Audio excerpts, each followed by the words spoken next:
Welcome to Lavanya's life style. Friends, ఈరోజు 3 రోజుల తర్వాత మా ఇంటి కొత్త ఆవకాయ పెద్ద ఆవకాయ రుచి చూడబోయే సమయం అనమాట.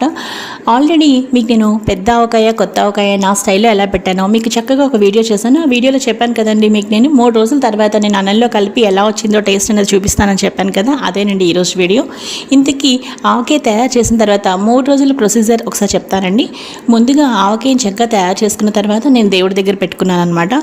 ఇక ఈరోజు ఆవకాయ పెట్టాము అంటే ఆ నెక్స్ట్ డే నుంచి 3 రోజుల వరుసగా ప్రతిరోజు స్నానం చేసిన తర్వాత చక్కగా ఆవకాయని ఒక్కసారి బాగా గరిటె పెట్టి అడుగు నుంచి పైకి చక్కగా మనకి ఓట కూడా తేలిపోతుంది అనమాట. అంటే నూనె చక్కగా అంతా కూడా పైకి తేలుతుంది, బాగా ఊరుతూ ఉంటుంది కదా 3 రోజులు. స్నానం చేసిన తర్వాత 3 రోజులు కూడా చక్కగా ఆవకాయని కలిపానండి. ఇగో ఇప్పుడు మీరు చూస్తున్నారు కదా, 4వ రోజు ఆవకాయ అనమాట.